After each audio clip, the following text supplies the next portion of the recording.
And this question, it says, in a study about a pandemic, data of 900 persons was collected. It is found that 190 persons has symptoms of fever, 220 persons had symptoms of cough, 220 persons had symptoms of breathing problems, 330 persons have symptoms of fever or cough or both, 350 have symptoms of cough or breathing or both, 340 have fever or breathing problems or both, and 30 persons have all three symptoms, fever, cough and breathing problems.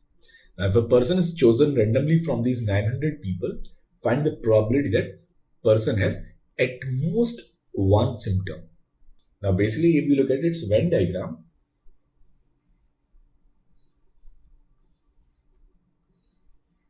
now suppose this is fever, cough and breathing problem. Now, the person will have at most one symptom if that person doesn't belong to this region. So what we'll do is we'll solve this problem using complement. Now we are already given this value. This is 30.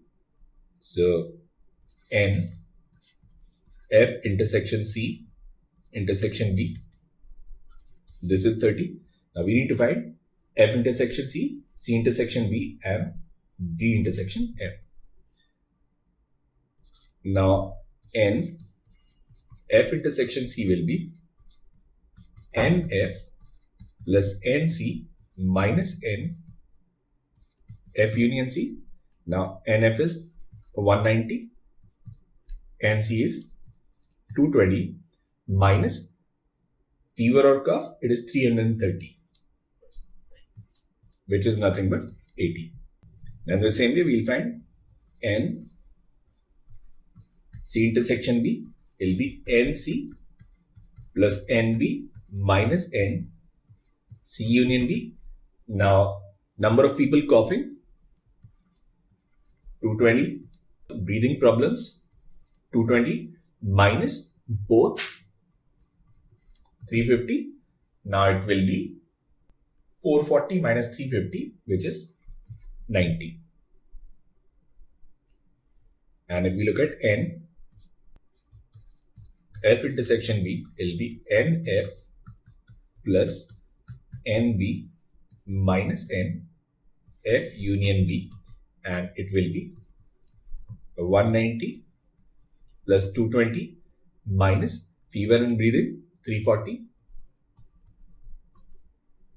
and this is 410 minus 340 and will be 70.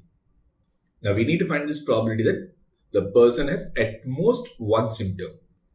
Now this probability that this person has at most one symptom, it will be 1 minus probability that we choose a person from this region. So it will be this F intersection C plus C intersection B plus F intersection B minus, now we have considered this region thrice. So we have to subtract it 2 times. So it will be 2 times 30 whole divided by 900. Now this is 1 minus 180 by 900. Now this is 1 minus 1 by 5, and which is 4 by 5. And 4 by 5 is 0.8. So answer to this question is 0.8.